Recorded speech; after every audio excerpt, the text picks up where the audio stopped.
Hello there everybody, I'm mrgameandpie and welcome back to Let's Play Kirby 64.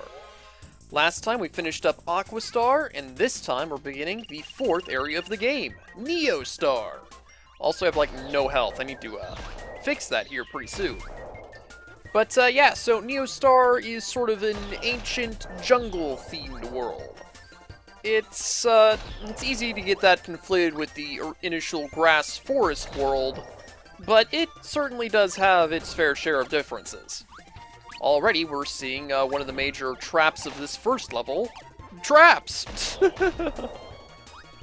Spike pits, disguised as not spike pits. A classic animal trap. And, yeah, so, you know, this is, honestly, overall, I'd say that Neostar is probably the weakest area of the game.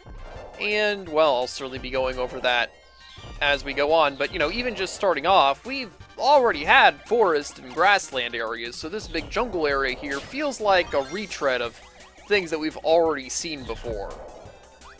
Which, as I previously mentioned, the fact that Kirby 64 has mostly averted doing that so far is one of its greatest strengths, I'd say. But at least they do add a couple new elements here with some mountains.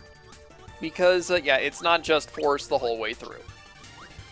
Neostar does, like its predecessors, continue to add new concepts to its thematics that we haven't seen before.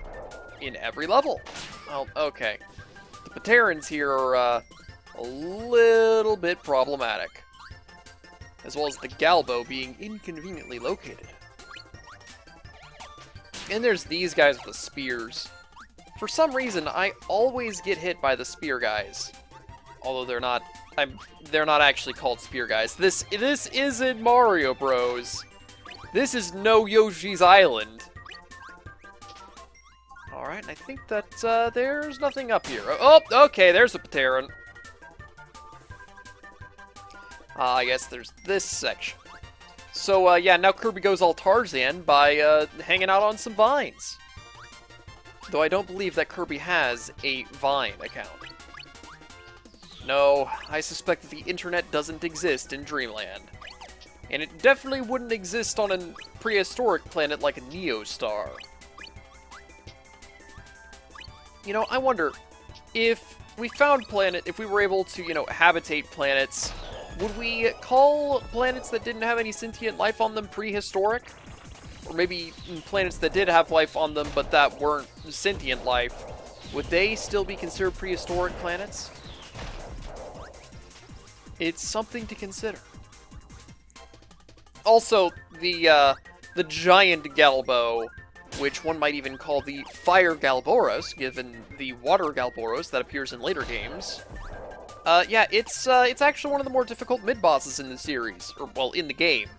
Because its fire breath actually goes a decent distance, and if you're trying to use any sort of melee attack, that's going to hit you. It's pretty bad. The fact that I have Double Bomb negates this challenge, but still, it's there. Also, careful here, because there's a Crystal Shard in the air. It's a little bit hard to see, but you were able to see the shadow of the Crystal Shard on the platform before it fell. Ah, yes. And now it's time to unleash your inner beast and rage upon the world with invincibility candy. Also, there's Kirby ramming straight through the platforms. Absolutely beautiful. I'm not actually defeating a whole lot of enemies with this invincibility, but that's okay, because nothing can slow me down. Ooh, all the way in the corner over there. Got it. It's really easy to grab something whenever it's all the way on the edge. Alright, good. Oh, actually, this is a level where we're going to need a specific ability. So I'll be back here in a second. Alright, this level. Neostar Level 2. Right off the bat, we have a Crystal Shard way off in the distance. This is probably one of the most difficult levels to get all the Crystal Shards for overall. First of all, there's the Crystal Shard at the very beginning that it's very easy to miss. There's a Crystal Shard in this section here with Waddle Dee. And then there's a Crystal Shard all the way at the very end of the level that requires the Bomb Stone ability. Now, we haven't seen the Bomb Stone ability yet, and there's a very good reason for that. It's bad! How bad is it? Oh, you will soon find out. Also, yeah, there was another Crystal Shard right there on the track. So basically, 2 Crystal Shards that you have to quickly react to and can't backtrack for, and another one that requires you to take an unoptimal ability throughout the entirety of the level, because there's no way to actually get this ability combination in the level. Stone enemies and bomb enemies have appeared on these tracks here, but other than that, they don't appear throughout the rest of the level. And of course, you can't obtain them while you're on the tracks.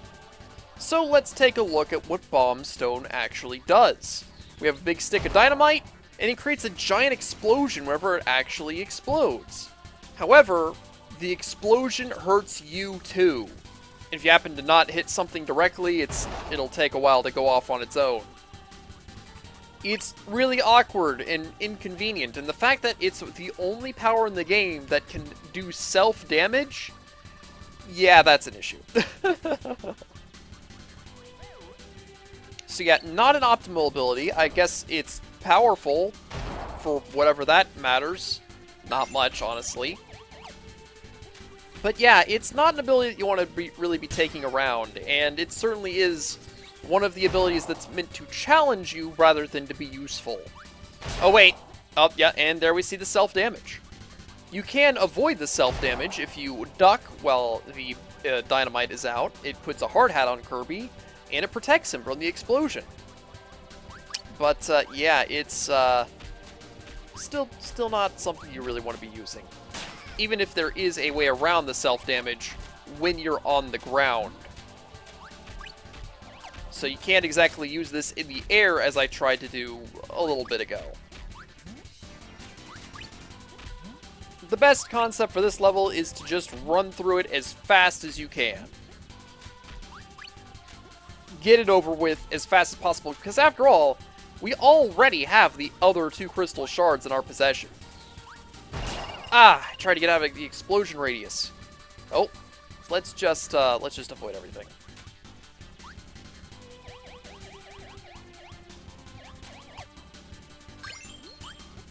Alright, I think we're nearly at the... Oh, no!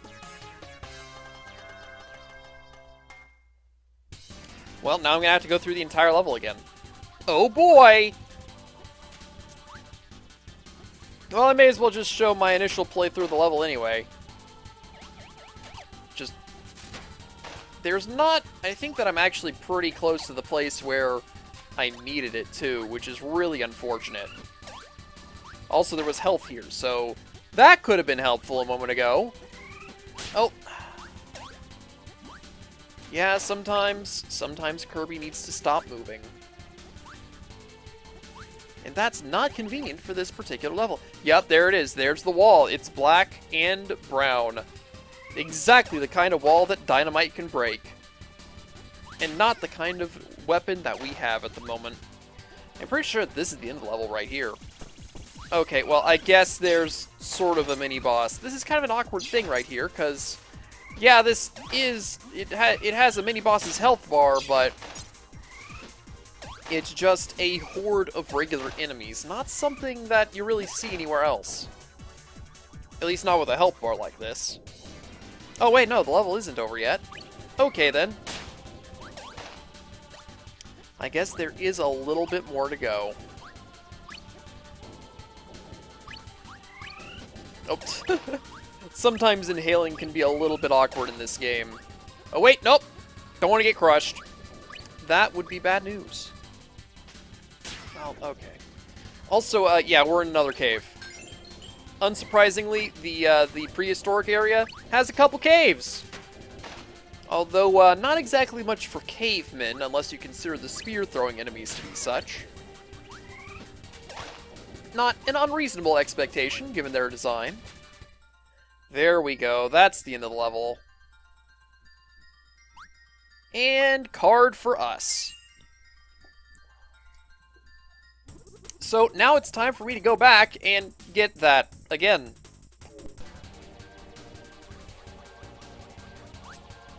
Alright, here we go. We're back again. And this time I'm going to go through this room without dying. Maybe even without getting hit at all. Oh, no, that was the wrong way. There we go. Yeah, these little electrical enemies aren't giving me any trouble this time. The Kappa isn't dangerous, because I can just slide right through him. Oh, okay, there we go. That was a hit. I guess expecting a no-hit run of this room was maybe a little bit too much. Still, we should be here now. Yes, we are. So, we just put our hat on, and the wall is destroyed. And there we go. That probably gives you a good idea of its maximum range. So with that, we can leave the level and move on to another level.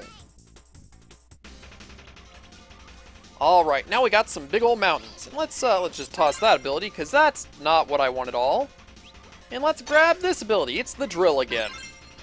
It's, once again, another time where there's going to be an emerald, or not an emerald. This isn't the Sonic games. There's going to be a crystal shard in this level that you're going to need the stone ability for. And I typically like to grab the drill ability, even though it's not specifically an ability that I need to have at this particular time. It's just what I like to have. Yeah, right there. Right at this hole, there used to be a section of rock that, well, it was a brown block, and you needed the stone ability, any stone ability to get through it. I just happen to like the drill ability. And let's keep using the drill ability, because it's a good ability that everybody should use. Look at that. Just going straight through everything. It's beautiful. Perfectly timed. Now, other than that ability, that shard right there at the beginning, there's 2 more shards in this level. Wow, what do you know? 3 shards in every level. But the other 2 are a little bit trickier. You might be saying, wow, even trickier than needing a specific ability, or at least a specific possible ability. To grab a crystal shard is one of the easiest shards to find in the level? That must be pretty tough. That must be pretty tough then. And you would be right. The other 2 are pretty tough. Oh, okay, well, that just happened. You just walk right through that drill then. Yeah, I do like the design of all these little mountains here, all these little, I don't even know what you would call them. I don't know if anything like this exists in real life. Pillars, I guess you could say. Natural stone pillars. Wow, those guys fall so fast. They're stone enemies, so I guess that makes sense. Oh, good. So here we have Adeleine. She's painted the solution to a puzzle, in this case, a top hat. And in this next room, we have a series of blocks. We have to make this series of blocks look like whatever Adeleine painted. Now, Adeleine painted the top hat this time, and this is actually the easiest thing for her to paint. We got a little bit lucky. Sometimes she can paint more awkward things, like a pizza with a slice missing. And you have to make it out of squares. It's a little bit awkward, but doable. And I've seen her paint other things too, although the top hat and the pizza are the only ones that I've ever successfully completed. And there we go. But yeah, so there's at least 3 different things that she can paint. Though I wouldn't be surprised if there were at least another thing or 2 as well. Alright, so onward to more basic platforming, but we need to keep our eyes out. Because while the last shard in this level doesn't require a puzzle or anything, it's pretty well hidden. Very easy to miss. So keep your eyes peeled, and if you see anything strange, then jump into an endless pit. Because that's basically what it's going to ask of us. Yeah, this level, it's an okay level. You know, it does have one of the more unique themes in this world. You know, I already mentioned that Kirby 64 has a lot of caves. There we go, that's it, that's the last shard. And Neo Star has, well, even more caves than normal. We're not done with the caves in this world yet. There's going to be more. Also, I like this. The pillars now spell Kirby. What's that spell? It's Kirby. Love it. Yeah, this big mountainous area here, it's one of the more unique areas in this world. In fact, I'd say that it's the most unique area in this world, apart from its various cave systems and its jungle area at the beginning. And with that, I think that's going to be the end of this episode. So, I'm Mr. Game and Pie. This has been Let's Play Kirby 64, Episode 5. If you've enjoyed this, then consider checking out my various social media accounts and maybe even supporting me on Patreon so I can keep making more episodes like these. Until then, see you next time.